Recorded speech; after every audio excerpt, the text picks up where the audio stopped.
नमस्कार। The world this week के इस अंक में आपका बहुत बहुत स्वागत है। बात करेंगे इस हफ्ते की सुर्खियों पर, और सबसे बड़ी सुर्खी तो हमारे पड़ोसी देश पाकिस्तान से ही आ रही है, जहां पाकिस्तान ऑक्यूपाइड कश्मीर के इलाके में पाकिस्तान की फ़ौज ने जिस तरीके का कहर बरपा रखा है, जिस तरीके से वहां पर लोगों को हर जानो माल के नुकसान सहित अन्य नुकसान हो रहे हैं, उसका क्या मायने है। दूसरी बात, जो ईरान अमेरिका इजराइल का न ख़त्म होने वाला युद्ध का सिलसिला है, और उसकी आँच अब भारत सहित भारत के साथ साथ दुनिया के तमाम देशों पर, उसकी अर्थव्यवस्था पर, गैस तेल ईंधन की आपूर्ति पर, एक पूरे तरह से वर्ल्ड इकोनॉमिक ऑर्डर पर उसका असर पड़ रहा है। और इसी बीच हमारे देश के मौजूदा प्रधानमंत्री जी का कार्यकाल भारत के सभी प्रधानमंत्री, निर्वाचित प्रधानमंत्री में सबसे अधिक हो गया। उन्होंने नेहरू जी के कार्यकाल की अवधि के सबसे लंबे समय सीमा के रिकॉर्ड को भी तोड़ दिया है। इसी के साथ साथ हमारी आरबीआई की जो मॉनेटरी पॉलिसी आई है, ये सभी बड़े महत्वपूर्ण विषय हैं जिन पर हम चर्चा करेंगे अपने अभिषेक सर के साथ, जो हमारे Indian economy, international relations, foreign policy के एक्सपर्ट हैं। बहुत बहुत स्वागत अभिषेक सर। धन्यवाद सर। अभिषेक, सबसे पहले तो ये पाकिस्तान ऑक्यूपाइड कश्मीर में जो कुछ चल रहा है उसके बारे में कुछ बताएं। वो क्या है, क्यों है, और आप उसको किस नज़रिए से देखते हैं? सर, आपने अपने जैसे ओपनिंग रिमार्क में बोल दिया कि जो भी कंडीशंस पीओके में है वो कहीं से भी अच्छी तो नहीं है, क्योंकि जिस तरीके से वहाँ पर पाकिस्तान की सेना ने ब्रूटल क्रैकडाउन किया है, उसको देख करके जलियांवाला बाग कांड याद आ गया। हाँ, ठीक। जैसे जनरल डायर ने अटैक किया था, गोलियां चलाई थी, जिस तरीके से वहाँ क्रैकडाउन हो रहा है, वो कहीं से नहीं लगता कि पाकिस्तान एक डेमोक्रेटिक कंट्री है जहाँ पर किसी को बोलने और सुनने या कहने की आज़ादी नहीं। है। ये पाकिस्तान की सेना का बहुत पुराना इतिहास है। वो अपने ही लोगों पर जुल्म सितम ढाते रहे हैं। आपने पूर्वी बंगाल में देखा इन्होंने जो किया सही, और जो ये अभी कर रहे हैं। और वहां तो अगर आपने सेना के खिलाफ बोल दिया तो इमरान खान तो सबसे अच्छा एग्जाम्पल है, खत्म ही हो और गया। आपके ऊपर देशद्रोह का मुकदमा लगेगा, आपको टेररिस्ट डिक्लेयर कर दिया जाएगा, आपको रॉ का एजेंट, आपको मोसाद का एजेंट बता दिया जाएगा। तो ये जो पीओके में हुआ, ये 7 जून को सर जो भड़का वहां पर जो प्रोटेस्ट, लोकल इशू तो है ही है, बेरोजगारी है वहां पर, इन्फ्लेशन है। पाकिस्तान के सारे के सारे हाइड्रो पावर प्रोजेक्ट उसी एरिया में है। हाँ, लेकिन सबसे गरीब इलाका है। हाँ, सबसे गरीब इलाका है, सबसे महंगी बिजली वही है। हाँ, और नेचुरल रिसोर्सेज में सबसे रिच है। हाँ, और वैसे सबसे गरीब है। एक वो एरिया और एक बलूचिस्तान। सब चीन की कंपनियां वहाँ पर काम कर रही हैं। और अनएम्प्लॉयमेंट वहाँ, मिस गवर्नेंस वहाँ, इन्फ्लेशन लगता है जो पूरा वो जो ग्वादर पोर्ट के आसपास का इलाका है, वो तो एक तरीके से चाइना की कॉलोनी है। पाकिस्तान से पूरा कॉलोनी ही बन गया है चाइना की। उसने अपने आप को बेच दिया है चाइना के हाथों। तो वही सर, उसी लोकल इशू को लेके प्रोटेस्ट हो रहा था, लोकल जो लोग थे। और एक वहाँ पर सिविल सोसाइटी है, JAAC कहते हैं, ज्वाइंट अवामी एक्शन कमेटी। एक इशू ये भी था कि जो वहाँ पर जो रावलकोट और जो गिलगिट बल्टिस्तान वाला एरिया है, वहाँ पर दरअसल इलेक्शन था सर जी। तो ये जो 45 सीट है वहाँ पर, इसमें 12 सीटें रिजर्व्ड रखी गई हैं कि जो भी कश्मीर से रिलेटेड आए हैं पाकिस्तान में, और जो अलग अलग एरियाज में रहते हैं पाकिस्तान वाले, वो वहाँ रिप्रेजेंट करेंगे। तो ये जो लोग थे JAC वाले, वो इस 12 रिजर्व सीट को हटाना चाहते हैं। और सही बात भी है कि भाई हमारे लोकल रिप्रेजेंटेशन के लिए हमारे अपने लोगों ने चाहिए। हाँ, लोकल रिप्रेजेंटेशन का घट जाएगा ना। तो इसी के लिए उन्होंने उस इलेक्शन का उन्होंने बाइकआउट किया था, प्रोटेस्ट बुलाया था, और लोकल इश्यूज को लेकर के था। और 2025 में एक मुजफ्फराबाद एग्रीमेंट हुआ था, वो अभी तक पाकिस्तान सरकार इंप्लीमेंट नहीं कर पाई है। तो यही सब इश्यूज थे, इसी को लेकर लोग सड़कों पे उतरे, और सामने जो हुआ वो तो पूरी दुनिया ने देखा, किस तरीके से उसको क्रैकडाउन किया गया है। अगर इसको मैसेकर कहें तो कहीं से गलत नहीं होगा। 100 से ज़्यादा लोग मारे गए हैं, और जो जिनकी इंजरी हुई है वो बहुत ब्रूटल इंजरी हुई है। और अब तो जो लोकल पुलिस है, वो जो लोगों को तलाश रही है, प्रोटेस्टर्स को, उनके ऊपर 1-1 करोड़ का इनाम डिक्लेयर कर दिया गया है। अच्छा। हाँ, तो कंडीशन कहीं से भी अच्छी नहीं है पीओके की। भारत सरकार ने भी कंसर्न शो किया है, और है तो वो अपना ही एरिया। हाँ, मतलब वो इलाका भी हमारा है, वो लोग भी हमारे हैं, और हम उम्मीद करते हैं इंशाल्लाह वो जल्दी से जल्दी हमारे में शामिल हो जाए और वो एक दिन कहें कि मैं ही भारत हूँ। हाँ, बिल्कुल। अब ये जो ईरान अमेरिका इजराइल का न ख़त्म होने वाला जंग का सिलसिला है, उसकी तपिश तो पूरी दुनिया में फैल रही है और उसकी आँच हम पर भी पड़ रही है और पूरी सप्लाई चेन ब्लॉकेज है, पूरा वर्ल्ड इकोनॉमिक ऑर्डर डिस्टर्ब हो गया है, फर्टिलाइजर महंगे हो गए हैं, फ्यूल सप्लाई, गैस सप्लाई, इस पर असर पड़ा है और उसकी वजह से इकोनॉमी का हर हिस्सा प्रभावित हुआ है। तो अभी जो ये आपने देखा कि कुछ वेसल्स पर अटैक किया अमेरिका ने, उसमें हमारे इंडियन ओरिजिन, बल्कि हमारे इंडियन सी नेशनल थे, जिसमें से 21 की मौत तो 21 उसमें 24 लोग थे, जिसमें 21 बचा लिए गए, 3 की शायद अब डेथ हो चुकी है, 3 मिसिंग थे, अब कंफर्म डेड है।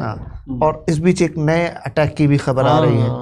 ये क्या मतलब क्या हो रहा है और कैसे देखते हैं? ये इधर फिर अटैक शुरू हो गया है क्योंकि डील कोई साइन नहीं हो पा रही है। ईरान अपने एग्जिस्टेंस के लिए लड़ रहा है, ये ट्रम्प को पता है। ईरान बिल्कुल झुकेगा नहीं, उसका तो कहना है हम खत्म ही हो जाएंगे।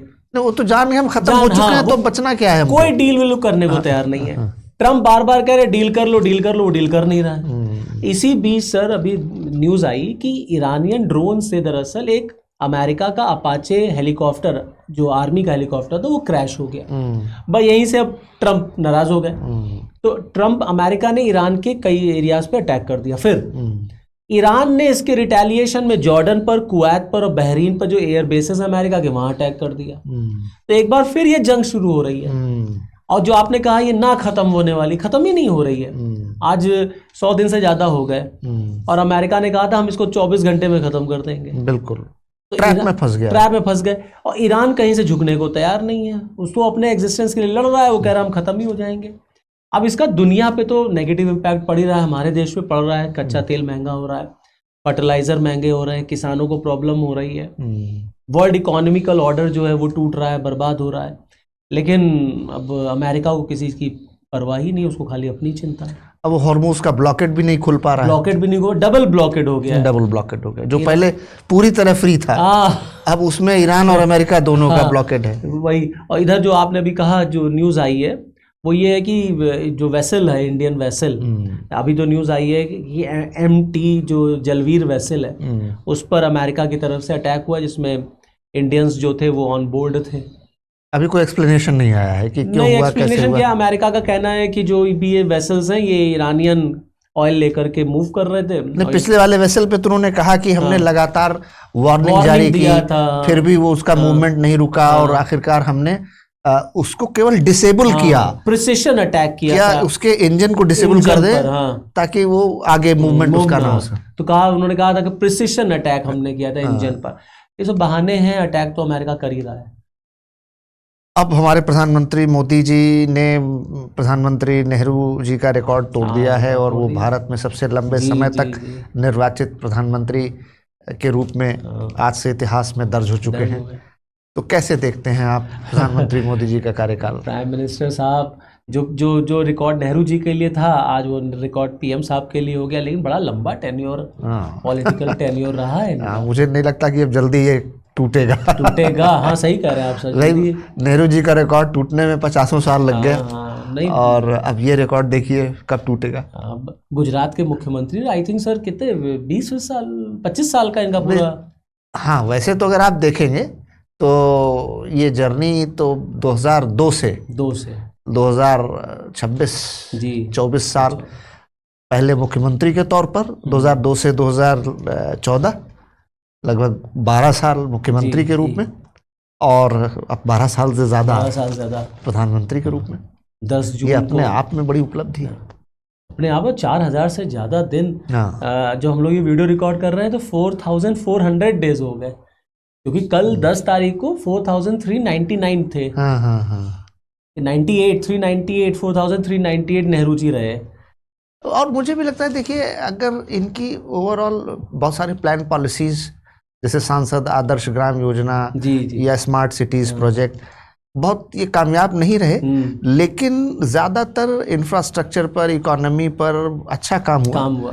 और अगर एक डिमोनेटाइजेशन वाला फैसला छोड़ दें तो ओवरऑल इनको मुझे लगता है 10 में 6-7 नंबर तो दिया जा सकता है। मिल सकता है। GST जैसे लेकर के। हाँ, और GST में भी शुरुआती तौर पर उसको इम्प्लीमेंटेशन करने में थोड़ी प्रॉब्लम्स आई, स्कीम्स रही इनकी, जीएसटी है, 3 तलाक है, हाँ 370 को इन्होंने हटाया। हाँ और मैं स्पीच सुन रहा था जब वो भारत मंडपम में हो रहा था, पीएम साहब एड्रेस कर रहे थे, तो उसमें उन्होंने 2047 लक्ष्य को फिर से उन्होंने रिपीट किया कि हमें रुकना नहीं है, थकना नहीं है, और इस देश को डेवलप्ड नेशन बनाना है 2047 तक।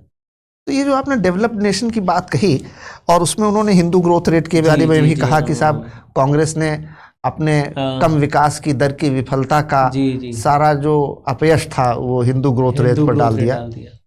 लेकिन इस बीच एक खबर और आई कि जो हम दुनिया की 4th लार्जेस्ट इकोनॉमी बन चुके थे से गिरकर फिर हम 6th हो गए। ये मतलब ये IMF की रिपोर्ट आई थी जिसमें ये कहा गया है कि इंडिया 4th नहीं 6th लार्जेस्ट हो गया है अभी, और इस समय उसकी रैंकिंग 6th है। तो उसके पीछे 2-3 रीजन थे। IMF बहुत दिनों से कह रहा था कि आप अपने बेस ईयर को चेंज करिए, हमारे आंकड़े जो है वो ठीक नहीं आ रहे थे, IMF उससे खुश नहीं था। तो पहले बेस ईयर हम लोगों का 2011-12 था, अभी गवर्नमेंट ने बेस ईयर चेंज किया, 22-23 कर लिया है, तो उससे हम लोगों के फिगर्स चेंज हो गए।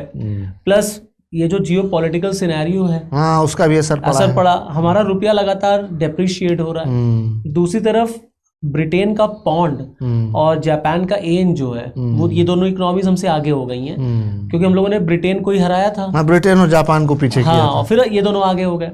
तो जापानीज येन और ब्रिटेन का पौंड स्टर्लिंग जो है वो अप्रिशिएट हुआ है, और हमारे देश से लगातार फॉरेन इन्वेस्टर्स का आउटफ्लो हुआ है, इनफ्लो कम है। तो कुल मिलाकर के इसी से हम लोग 6th पे आ गए। अच्छा, ये एक RBI की भी मॉनेटरी पॉलिसी आई है, कुछ उसके बारे में भी बता दें। मॉनेटरी पॉलिसी सर, RBI की जो पॉलिसी रहती है वो बेसिकली मनी सप्लाई को कंट्रोल करने के लिए आती है। लगभग हर 6 महीने पर ही है। नहीं, अब तो उसको जो है 2 महीना कर दिया है, हर 2 महीने पे आती है, और ये मनी सप्लाई, ग्रोथ, इन सब चीज़ों को देखती है। मेन फोकस होता है लिक्विडिटी को मार्केट में कैसे कंट्रोल किया जाए, इन्फ्लेशन को, रिसेशन को हम कैसे कंट्रोल वे में रखें।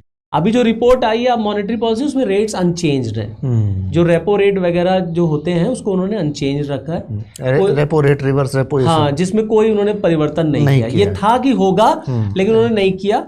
ये था कि इन्फ्लेशन जैसे बढ़ा है इधर, तो ये था कि रेपो रेट हो सकता है चेंज हो, लेकिन उन्होंने नहीं किया है। तो अब इसका रिजल्ट ये है कि अभी RBI वेट एंड वॉच की कंडीशन में है।